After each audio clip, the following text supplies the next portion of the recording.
A todos nos han pasado cosas malas en la vida y nos pasan adversidades, problemas.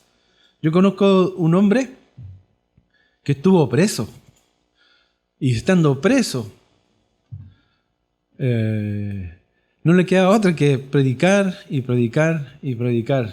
Y gracias a ese estado en que él estuvo, su predicación permitió que el evangelio se entrara al ejército romano, llegara hasta el palacio romano y nos muestra cómo el Señor obra misteriosamente, que a veces las cosas que nos parecen tan malas pueden tener un fin último que es solamente visto por Dios en ese momento y nosotros no lo entendemos. Dice Romanos 8:28, y sabemos que a los que aman a Dios, todas las cosas les ayudan a bien, esto es, a los que conforme a su propósito son llamados. Todas las cosas.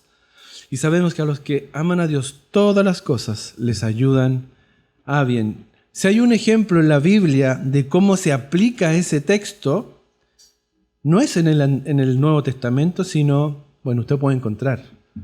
Pero hay uno que es muy clarificador, que es del Antiguo Testamento.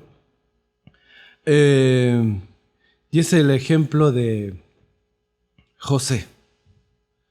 Si hay algo que este texto no dice, y quiero dejárselo claro, aquí este texto no dice que todas las cosas son buenas. No. Está diciendo que las cosas pueden ser buenas o pueden ser malas. No todas las cosas son buenas, pero Dios lo encamina para un fin último que es bueno. ¿Ya? Para que no se malentienda. Dice, no dice que todas las cosas son buenas, sino que todas las cosas ayudan a bien en la vida, para cualquiera que confía en Dios. Él permite que sus hijos les sucedan cosas que parecen malas, pero en sus manos terminan siendo buenas o para bien. Y como les decía, si hay un ejemplo que nos muestra la aplicación de este texto, es la vida de José en el capítulo 37 al 50. Leámoslo. No lo vamos a leer, es muy largo. Nos muestra cómo se aplica este texto. ¿Era malo que Jacob tuviera preferencia de José por sobre sus demás hermanos? Claro que era malo. Era algo malo. No era bueno. Y José vivía las consecuencias de eso, del error de su padre. ¿Quién pagaba los platos rotos ahí? José. ¿Era malo que los hermanos de José lo odiaran? También era malo. Porque no había justificación podía haber una explicación, ¿cierto? Podemos entender la envidia, oye, el papá trata bien a él nomás y a nosotros no. Pero tampoco lo justifica. Porque lo que hicieron ellos fue muy malo. ¿Era malo que lo arrojaran a la cisterna? Por supuesto que era malo. Era muy malo. Eso uno no lo hace con una persona que no lo conoce y lo va a hacer con alguien que es pariente de uno que debe amarlo. Obviamente hay un lazo de amor, de parentesco, pero ellos lo tiraron a la cisterna. Era malo. Era malo que lo vendieran a los ismaelitas, peor todavía. Vamos sumando cosas malas. ¿Era malo que fuera llevado a Egipto como esclavo? Claro que era malo que fuera llevado a Egipto como esclavo. Era malo que después de haber logrado una posición de autoridad, porque cuando ya a lo mejor ahí José está diciendo, ahora sí la hice, estoy tirando para arriba, después de todo lo que he pasado. Y logrando una posición de autoridad fue echado en la cárcel por un crimen que no cometió. Todo era muy, muy, muy malo. Era una cosa mala tras otra.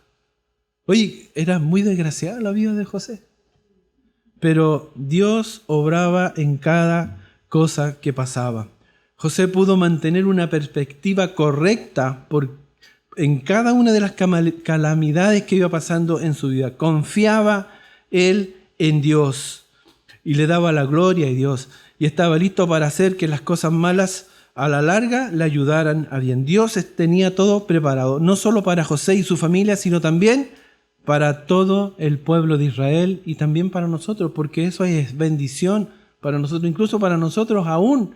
La historia de la vida de José es de bendición para nuestra vida, pero más aún fue para toda la nación de Israel, para el pueblo de Israel.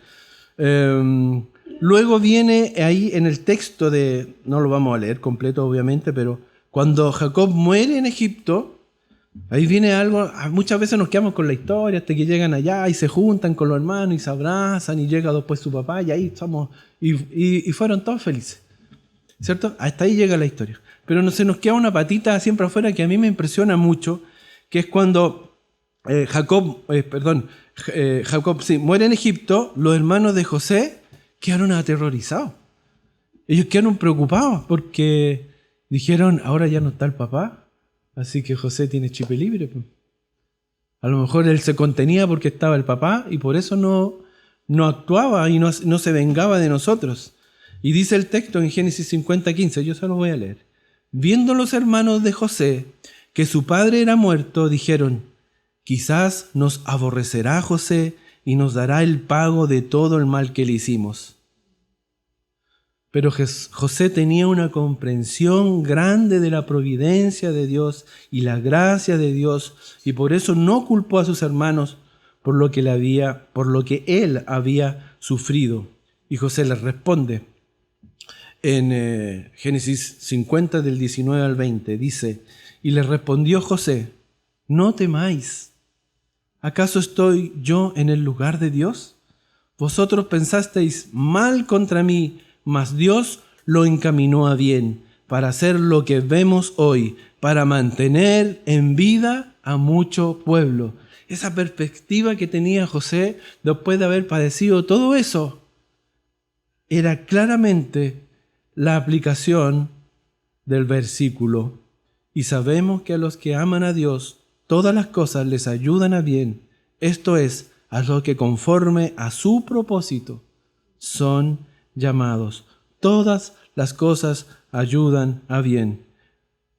Pablo lo escribió, seguro él lo vivió también, pero José lo había vivido antes. Él tenía muy claro cómo actúa Dios. ¿Y qué sí dice este versículo? Porque partimos diciendo qué es lo que no decía. Ahora sí, ¿qué es lo que sí dice? Cuando Pablo escribe que Dios hace que todas las cosas nos ayuden a bien, no está diciendo que Dios deja que sucedan solo cosas buenas o solo cosas malas, sino que ambas cosas se van entrelazando en nuestras vidas y las junta y en su tiempo y hace producir algo que es bueno para nuestra vida como creyente y como hijo de Dios. Donde dice que todas las cosas ayudan a bien, esa palabra significa un bien absoluto, un bien ulterior. No tiene que ser inmediato. Ulterior significa que puede darse en el tiempo, en el futuro. Porque Dios en su sapiencia, en su poder, en su magnificencia, en su omnisciencia, sabe todo. Nosotros estamos limitados ayer andamos comprando un mueble. Y siempre cuando compro un mueble empiezo a sacar matemática, cuánto mide de ancho, de largo, de profundidad. Y esas son nuestras dimensiones. Y no salimos de ahí. Alto, ancho, profundidad. Cuando vamos a comprar materiales, decimos a ver cuánto es, 50 por 40, y vamos a subir para arriba, le subimos el alto, ¿cierto? Esas son nuestras dimensiones. Dios no tiene esa limitación. Dios tiene el amplio espectro de todas las dimensiones, y el tiempo, y el espacio, y otras dimensiones que ni siquiera conocemos. Nosotros pensamos en el futuro, pero Dios conoce todos los posibles futuros. Él sabe todo de nosotros, y sabe qué es lo que nos va a pasar, qué es lo que no nos va a pasar y qué es lo que no nos podría llegar a pasar. Es un conocimiento total. Y Él permite que pasen cosas para que nosotros conozcamos y Él trabaje en nuestro carácter. Dios se preocupa no tanto por la situación en que estamos viviendo o que estamos pasando, el momento, sino también por el carácter nuestro para ser desarrollado y en el tiempo profundizar un hábito de intimidad en su presencia por nuestro destino eterno, que es estar con Él por la eternidad. Otra pregunta, ¿a quién le hace Dios esta promesa? No se la hace a cualquiera, no es para todos. No es para todos. Usted, hermano, tiene el privilegio de que Dios le hizo una promesa.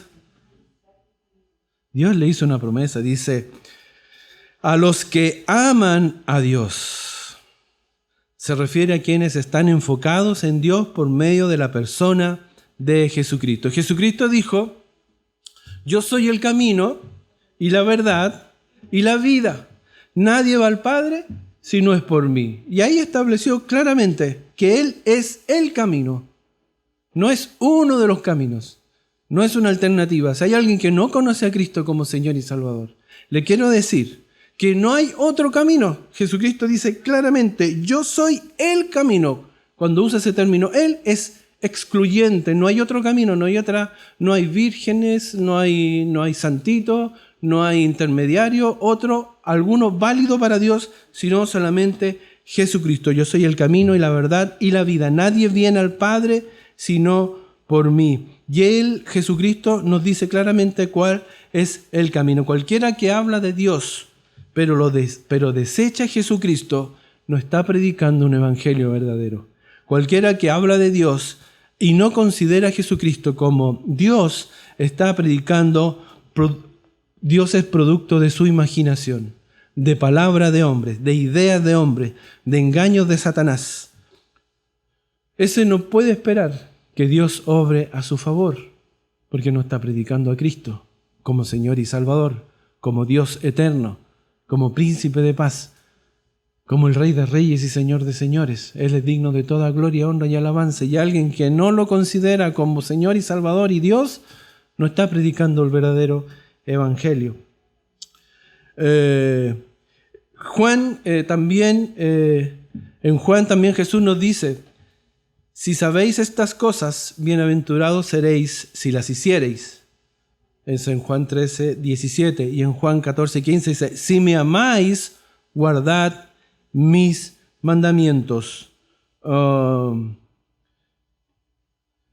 dice, y sabemos que a los que aman a Dios, ¿cierto? Ese verbo de amar es una acción constante. Y sabemos a los que aman a Dios, en el idioma original, hablando de un amor constante en el tiempo.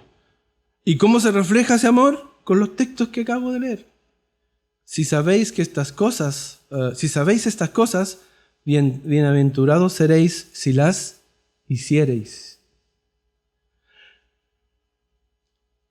Si me amáis, guardad mis mandamientos. El que guarda mis mandamientos ama al Señor Jesucristo y lo ama en forma constante. Guardad significa ahí, el texto original en griego dice custodiar o atesorar. Tener reverencia por la palabra de Dios, por el mandato de Dios, por la enseñanza de Cristo, por su palabra, es la expresión constante del amor hacia Dios. Si me amáis, guardad mis mandamientos. ¿Quiénes aman a Dios? ¿Quiénes son estos que son bendecidos con esta promesa? A los que aman a Dios, los que guardan mis mandamientos. Nadie obedece perfectamente siempre. Eso es una mentira. El que cree que es santo, el que cree que es perfecto, mire que no caiga, porque eso es falso. Todos caemos, todos cometemos errores, todos pecamos, ¿cierto? Nunca estamos exentos de fracasar, pero la persona que una y otra vez se levanta y se esfuerza luego de haber fracasado, que permanentemente busca el rostro de Dios en una relación íntima por medio de la oración y la confesión,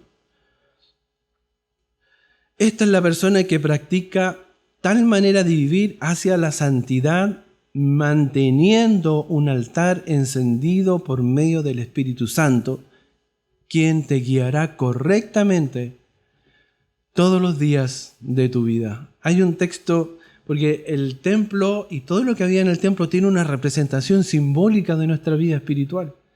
Y dice en Levítico 6:13, el fuego arderá continuamente en el altar, no se apagará. Ese es nuestro desafío. Que el fuego no deje de arder en nuestro altar. Que el deseo de servir al Señor, de amar al Señor, de guardar sus mandamientos, los que me aman. ¿Quiénes aman? Los que guardan. ¿Quiénes guardan? Los que mantienen la llama encendida. agarrados del Espíritu, agarrados en la oración, agarrados de su palabra, agarrados de sus promesas, tomados de Él. No que seamos perfectos, porque no lo somos, pero sí que demos esa batalla. Pablo daba esa batalla, la batalla por el Evangelio, la batalla por amar a Dios en cada momento de su vida, sirviendo, llevando a cabo el propósito al cual fue llamado. Los que aman a Dios es ampliado también en el mismo versículo, dice, los que conforme a su propósito son llamados. ¿Quiénes son los llamados? Nosotros. ¿Quiénes son? ¿Cuál es el llamado? La invitación para creer en el Señor Jesucristo y ser salvos. Esa es la invitación. Esa es la invitación que nos dio Dios. ¿Todos la aceptan? Aquí sí. Aquí sí. Pero no todos aceptan el llamado de Dios. No todos aceptan a Jesucristo como Señor y Salvador. ¿A quién se hace el llamado? Obviamente a todas las naciones, a todo el mundo. Todos son llamados a la salvación, pero no todos aceptan. Aquí todos aceptan, ¿cierto? Lo dijeron, amén, y eso está bien. Pero el llamado no es aceptado por todos. ¿Cuáles son las condiciones? También Pablo pone acá, ¿cuáles son las condiciones para que se cumpla esta promesa? ¿Qué establece Romanos 8:28? Establece dos condiciones para que la promesa de que todas las cosas ayudan a bien sea una realidad en nuestra vida. Hemos de amar a Dios y debemos ser llamados de acuerdo a su voluntad. Esto significa que debemos estar viviendo en una relación íntima de su presencia, de acuerdo a su propósito y dispuestos a seguir sus diseños para cada uno de nosotros. Cuando uno habla de seguir un diseño, podemos verlo con un ejemplo. ¿Cierto? Cuando usted se compra, ahora que todos sacaron el 10%, el primer retiro, el segundo retiro, el cuarto retiro, parece Rocky 1, Rocky 2, Rocky 3, y ya vamos para el Rocky 5, ¿cierto? Algunos se compraron un auto nuevo, entonces el auto nuevo, el chiche nuevo. ¿Qué es lo que hace usted? Toma el manual y dice, esta cuestión no sirve para nada, ¿la boto a la basura? No, pues. Usted toma el manual porque es su autito, pues entonces toma el manual y dice, ya a los 10.000 kilómetros tengo que hacerle esta mantención para que dure el auto, para que funcione, para que ande bien, para que no tenga pana, para que no se me eche a perder, porque es mi inversión. Entonces, sigo el diseño que dejó el fabricante, ¿cierto? Si usted quiere ser un campeón olímpico, pero quiero ser un campeón olímpico a mi manera, así, pues levantándome a las 11 de la mañana, saliendo a carretear los días sábados, sin alimentarme bien, sin entrenar todos los días, día por medio, 2 veces a la semana. ¿Para qué una vez a la semana? ¿Para qué tanto? Si yo tengo condiciones especiales. ¿Usted cree que ese va a llegar a ser un campeón olímpico? No, jamás. Un campeón olímpico va a llegar a ser campeón olímpico cuando se someta al plan de entrenamiento, de alimentación y de cuidado personal, incluso hasta su vida moral. Tiene que cuidarla para llegar a ser un real postulante a una medalla de oro, donde sea. Porque dice, hay que seguir el diseño del entrenador para que llegues a esa meta. Si nosotros queremos lograr seguir el diseño de Dios para nuestras vidas, tenemos que hacer lo mismo. Seguir el plan del fabricante, seguir el plan del creador, seguir el plan que tiene escrito para nosotros. Seguir el diseño de Dios significa que siempre hemos de tener experiencias buenas y solamente éxitos. No significa eso, sino todo lo contrario. Lo más probable es que tengamos fracasos y que caigamos y que tengamos problemas y que enfrentaremos las mismas adversidades que los demás y el mismo sufrimiento que los demás y los mismos errores que los demás. Pero ¿sabe cuál es la gran diferencia? Que enfrentaremos los mismos problemas que todos tienen y que enfrentan en la vida, pero en nuestra vida habrá esta diferencia. Sabremos que todas las cosas, las buenas y las malas, tienen un propósito. Y sabremos que todo esto nos ayuda a bien finalmente, porque Dios tiene un plan perfecto para nuestro ser, para nuestra vida.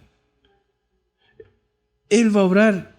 Entonces, ¿cuál es la diferencia? No significa que estemos exentos de nada, significa que vamos a enfrentar los mismos problemas, pero vamos a tener ese tremendo consuelo, esa tremenda esperanza, que aquí va a terminar en algo mejor.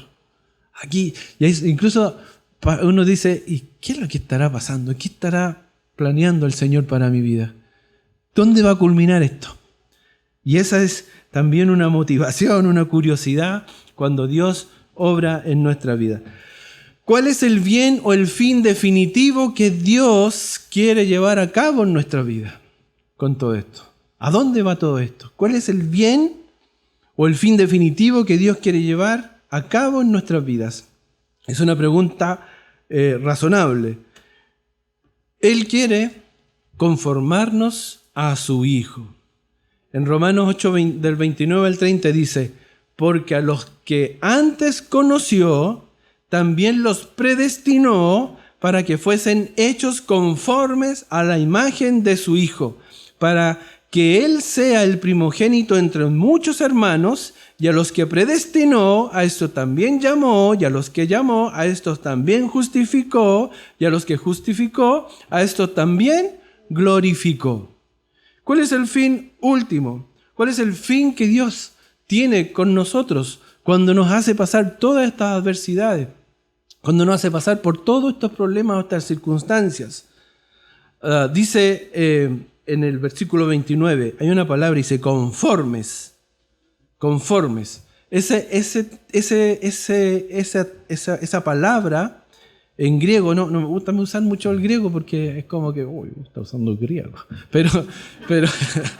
Pero aquí yo creo que vale la pena, porque dice, significa sumorfo. Yo lo leo así, yo no hablo griego, no he ido a Grecia, pero este griego de la Biblia no lo sé pronunciar, pero el texto dice sumorfo y dice significa unidos, sum significa unidos y morfo significa forma, unidos de una misma forma, una apariencia, llegar a ser como finalmente es el texto, el significado, llegar a ser como. Entonces si cambiamos el texto, dice, fuesen hechos y llegando a ser como la imagen de su Hijo. Ese es su propósito, llegar a ser como Jesucristo, pero no porque Él es Dios, es el Rey de Reyes, o sea, hay que guardar las proporciones, pero llegar a ser como Él, en perfección. Ese es su fin. Dios quiere tomar a todos sus hijos en forma, apariencia y esencia y unirnos con el propósito de conformarlo a la imagen del Señor Jesucristo. El mejor destino que hay para tu vida. ¿Usted tiene un hijo? Los que tienen hijos, ¿qué es lo que quieren para sus hijos? Lo mejor. Todos queremos lo mejor, tratar de llevarlo al mejor médico, tratar de llevarlo al mejor colegio, tratar de darle los mejores medicamentos, tratar de darle la mejor ropita, la mejor cama, la mejor casa. Todos queremos lo mejor. Y Dios también es Padre y Él quiere lo mejor. El mejor destino posible para los hijos de Dios no es ser rico, no es ser famoso, ni tener éxito, ni ser el mejor político. El mejor destino es parecerse a su Hijo Jesucristo. Él guardó lo mejor para nosotros. ¿Y qué es lo mejor para Él? Su Hijo Jesucristo. Y yo quiero que sean como Él, porque Él es un Padre perfecto. Ese es el plan. Ese es el plan. Dios nos hace vivir todos estos problemas para que finalmente nuestro carácter, nuestra vida espiritual, sea conformada a Jesucristo. La meta más alta de Dios podría tener para nuestras vidas es que seamos similares al hombre más grandioso que jamás ha vivido en la tierra. Y ese hombre es Jesucristo. Es Dios, es hombre, y es el Dios más grande y es el hombre más grande que ha vivido en esta tierra. Y ese es el plan que tiene Dios para nosotros. Hay cosas aquí que Pablo menciona. ¿Vamos bien en el tiempo? Sí, vamos bien. Que Pablo menciona son 5 cosas. Y son interesantes y que tienen que ver mucho con nuestra fe. Pablo menciona 5 acciones a realizar por Dios en la eternidad para beneficio de los que a su tiempo llegarían a ser sus hijos. Dice el texto que acabamos de leer en 29, dice, porque a los que conoció, antes de que comenzara la historia humana, antes de que existieran los humanos, antes de que existiéramos nosotros, antes de que existiera todo, Dios ya veía el fin de todas las cosas. Él ya veía el fin de todo lo existente temporalmente. De la presencia de Dios viene la idea de la providencia divina. ¿Usted ha escuchado eso? La providencia. Yo lo único que había escuchado antes era la avenida Providencia, pero cuando yo entendí lo que es la providencia viene de antes y videncia de ver antes. Dios estaba viendo todas las cosas antes. La palabra, Él tiene la visión de todo. De antemano está viendo todas las cosas. Dios vio y proveyó, Dios miraba desde la eternidad pasada, vio todo lo que sucedería en el tiempo y nos vio a cada uno de nosotros. Me vio a ti, me vio a mí y te vio a ti. Vio a cada uno y a todos los que han vivido. Usted, no sé, la mejor computadora que pueda haber en el mundo no puede manejar tanta información, pero Dios sí la tiene y Dios sí la maneja y Dios sí la conoce y no se le va ni una. A Él no se le cae el sistema, porque Él es eterno y todopoderoso y omnisciente. A Él no le va a fallar la luz, nada de lo que nos pasa a nosotros. Él es así y vio todo y sabía cuándo existiríamos, sabía cada pensamiento que pasaría por nuestra mente. Imagínense todo lo que sabe de nosotros. Sabe cuántas células tenemos, cuántos átomos, cuántas cosas hay entre los átomos. Hay unas cosas que ya son tan chiquititas que ya ni se conocen y se van descubriendo con el tiempo. Y sabe todo eso, Dios lo sabe, puesto que Él sabía cada pecado también que habríamos de cometer. Pudo derramar esos pecados sobre Jesucristo en la cruz. También Él sabía si habríamos de aceptar o rechazar la invitación de Cristo. Y también sabía que si rechazábamos la invitación nunca estaríamos entre los llamados, conforme a su propósito. Aquí hay un tema que a lo mejor puede generar discrepancia, que después vamos a analizar, porque también Pablo lo dice, y predestinó. Pero Dios lo sabía desde un comienzo, sabe todas las cosas. ¿Usted cree que no lo sabía? ¿Usted cree que Dios no sabía que usted iba a estar acá con el corazón lleno de Cristo, alabándole y exaltándole? Dios lo sabía desde la eternidad. Y también sabe que hay gente afuera que lo va a rechazar y que no lo va a aceptar y que van a luchar contra Él y que van a levantar doctrinas de demonios y que van a predicar doctrinas de Satanás en contra de los principios bíblicos y en contra de la palabra de Dios y en contra de la iglesia de Dios y en contra del pueblo de Dios que está allá en Israel. También los conoce y también saben que lo van a rechazar. Pero el llamado también está para ellos, para arrepentimiento. Dios nos conoció, dice, y los conoció. Nos conoció desde la eternidad, desde un comienzo, desde un principio. Usted conoce con nombre y apellido. Te conoce así. No es como uno que, mira, el hermano de allá o el amigo de acá, el vecino. No, si el vecino lo veo, lo saludo, pero uno no tiene idea cómo es su vida, qué es lo que hace. Dios te conoce y conoce todo de ti. Y luego dice que nos predestinó. 5 cosas. Primero, nos conoció. Segundo, los predestinó. Y como les decía, la idea de predestinación a alguna gente le asusta, a algunos les parece injusto, a algunos les parece, pero es así. Dios predestinó. Y es lo que Dios hizo. Significa, en el griego, si uno va al griego, dice que Dios estableció un destino para cada persona que iba a creer en Cristo sobre esta tierra. Nuestro destino es entrar en unión con Él y llevar a cabo su obra diseñada por Él. Efesios 2:10 dice, porque somos hechura suya, creados en Cristo Jesús para buenas obras, las cuales Dios preparó de antemano para que anduviésemos en ella. Para nosotros, para los que predestinó. Predestinó, o sea, la palabra lo dice. O sea, hay gente que no les gusta ese término. Pero es una verdad, Dios lo establece. Pablo lo dice acá. Primera de Pedro 1, de 4 al 5 dice, para una herencia incorruptible, incontaminada e inmarcesible, reservada en los cielos para vosotros, que sois guardados por el poder de Dios mediante la fe para alcanzar la salvación que está preparada para ser manifestada en el tiempo postrero. Él preparó todo esto para los que lo iban a aceptar, para los que iban a aceptar el llamado, para los que iban a creer en Él, para sus hijos. Dios estableció los límites en nuestra vida. Él sabía, antes de crearnos, exactamente lo que iba a ser necesario para que nuestra vida se conformara a Cristo. Sabía, pues, cuánta adversidad, cuánta prosperidad podríamos tolerar y puso los límites en ambas. Nada de lo que nos pasa está sorprendiendo a Dios. Él tiene todo bajo control y Él tiene todo preparado. Y Él nos da y Él nos quita. Él nos pone adversidades y Él nos da cosas buenas para, en la justa medida, moldear nuestro carácter a la imagen de Jesucristo y para llevar su plan, que es perfecto. Amén. Dios nos conoció, Dios nos llamó, Dios nos conoció, nos predestinó y también nos llamó. Nos llamó, y esto es muy sencillo, ahí nos llamó.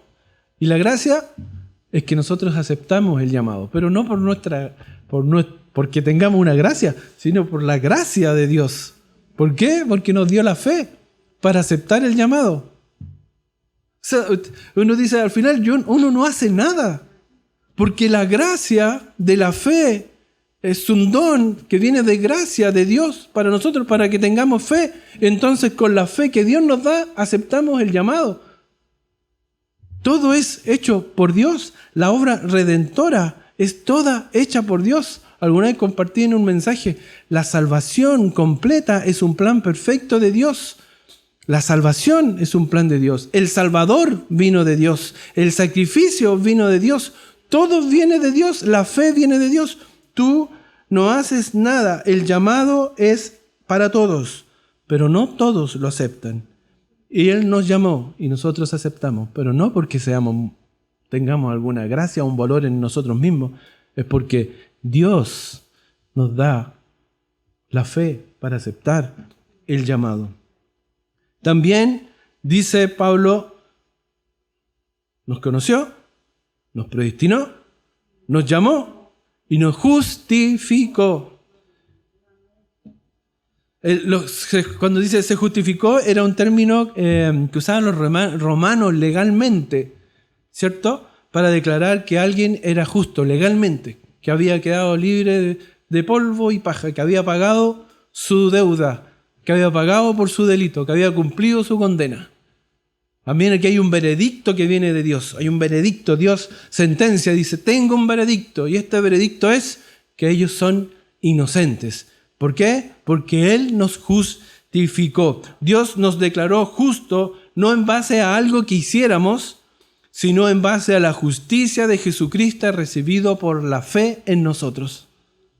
Sino por la justicia de Jesucristo recibida para nosotros en fe. Dios hizo a su Hijo pecado para hacernos a nosotros la justicia de Dios por fe en Cristo Jesús. Segunda de Corintios 5:21 dice, al que no conoció pecado, por nosotros lo hizo pecado, para que nosotros fuésemos hechos justicia de Dios en él. Al que no conoció pecado, por nosotros lo hizo pecado, para que nosotros fuésemos hechos justicia de Dios en él.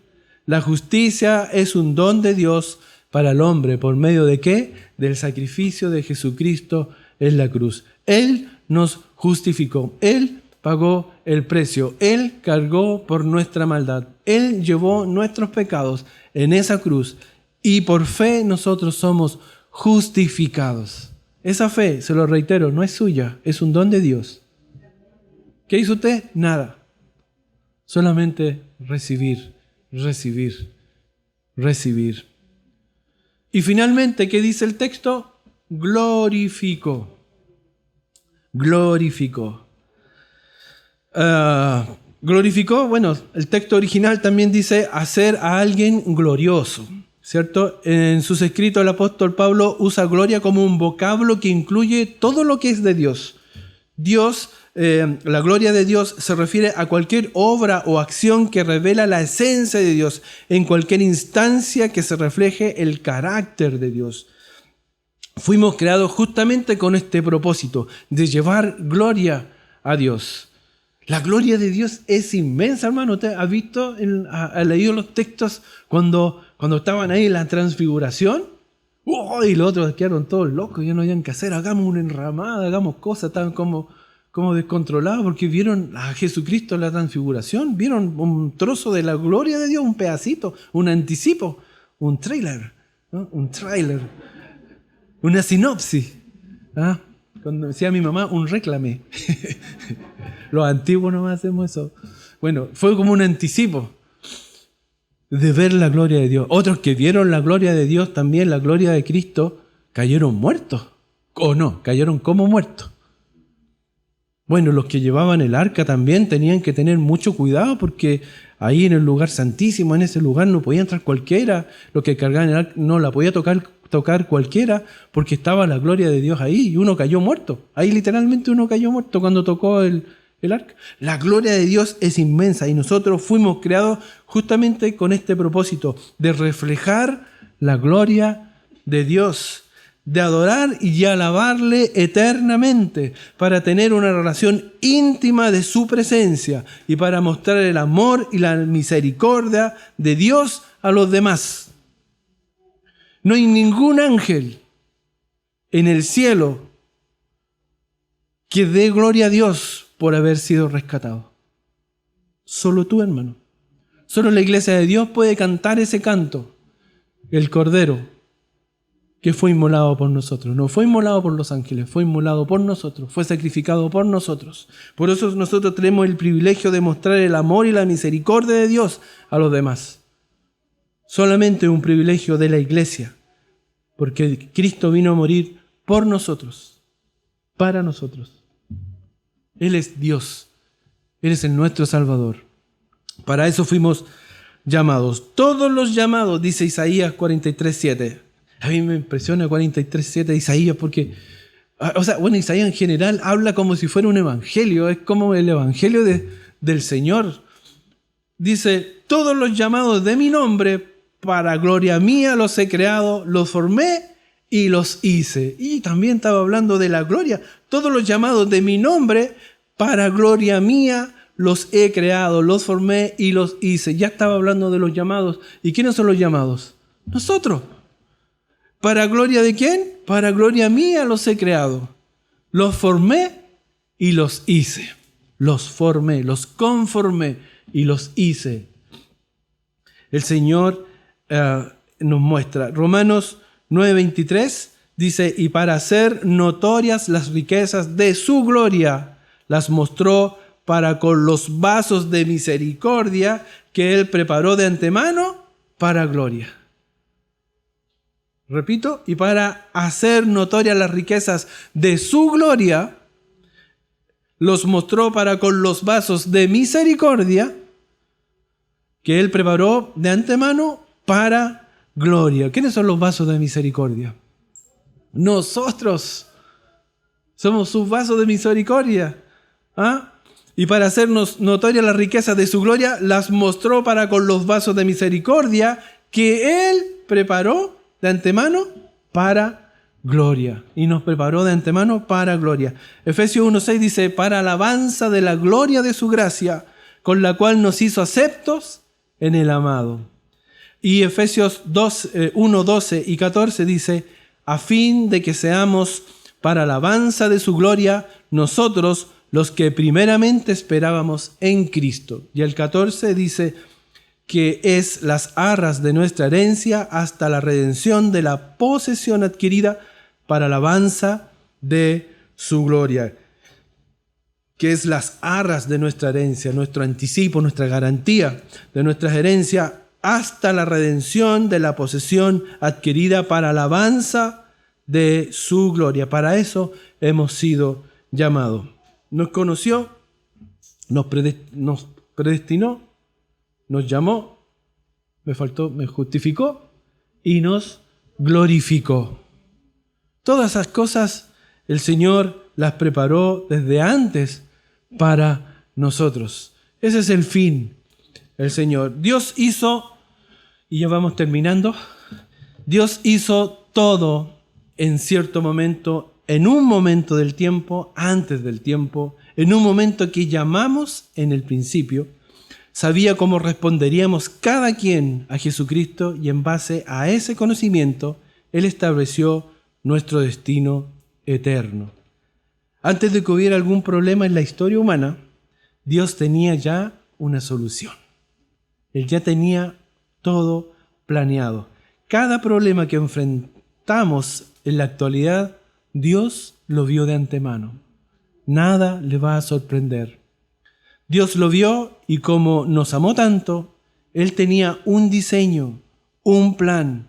El diseño proveyó todas las soluciones y las envolvió en un paquete. Y ese paquete se llama Jesucristo.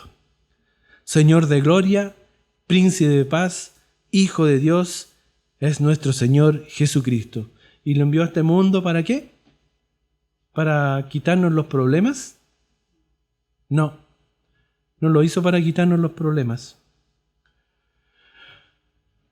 No, sino para darnos las herramientas necesarias para enfrentar los problemas.